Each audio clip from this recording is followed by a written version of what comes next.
ইংল্যান্ডের বিপক্ষে সেমিফাইনাল ম্যাচে একাদশে গুরুত্বপূর্ণ পরিবর্তন আনতে যাচ্ছে আর্জেন্টিনা। টানা দ্বিতীয়বারের মতো বিশ্বকাপের ফাইনালে যেতে শক্তিশালী একাদশ নিয়ে ইংল্যান্ডের মোকাবেলা করবে লিওনেল স্ক্যালোনির দল। ভিউয়ার্স, চলুন আজকের ভিডিওতে জেনে নিই ইংল্যান্ডের বিপক্ষে আর্জেন্টিনা একাদশে কারা থাকছেন আর কে কে বাদ পড়তে যাচ্ছে। আমাদের চ্যানেলটি সাবস্ক্রাইব করে দিয়ে পুরো ভিডিওতে সঙ্গেই থাকুন। ভিউয়ার্স, আজ রাত 1টায় বিশ্বকাপের দ্বিতীয় সেমিফাইনালে বাঁচা মরার লড়াইয়ে মাঠে নামছে আর্জেন্টিনা।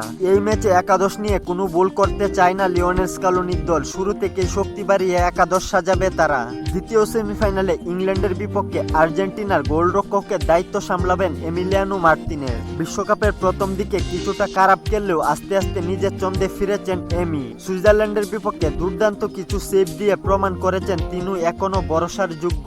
ডিফেন্ডার পজিশন নিয়ে বিকল্প পরিকল্পনা রয়েছে আর্জেন্টিনার। যদি 3-ম্যান ব্যাকলাইন হয় তাহলে আর্জেন্টিনার ডিফেন্স সামলাবেন ক্রিস্টিয়ান রোমেরো, লিসান্দ্রো মার্তিনেজ ও মার্কাস সেন্স। যদি আর্জেন্টিনা পুরনো কৌশলে 4 জন ডিফেন্ডার নিয়ে মাঠে নামে তাহলে খেলবে Molina, Cristian Romero, Lisandro Martinez এবং তাগলিয়াফিকো।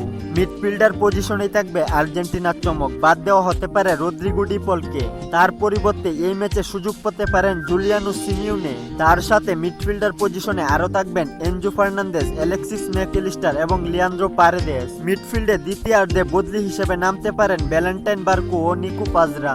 ইংল্যান্ডের বিপক্ষে আর্জেন্টিনার স্ট্রাইকার পজিশনে লিওনেল মেসির সাথে শুরুর একাদশে থাকবেন জুলিয়ান আলভারেজ। এই ম্যাচে বদলি হিসেবে সুযোগ পাবেন লাউতারো মার্তিনেজ। ভিউয়ার্স, সেমিফাইনাল ম্যাচে আর্জেন্টিনা দলে নতুন কাকে সুযোগ দেওয়া উচিত কমেন্ট করে জানিয়ে দিন আপনার মতামত। খেলাধুলার গুরুত্বপূর্ণ আপডেট পেতে আমাদের চ্যানেলটি সাবস্ক্রাইব করে পাশেই থাকুন।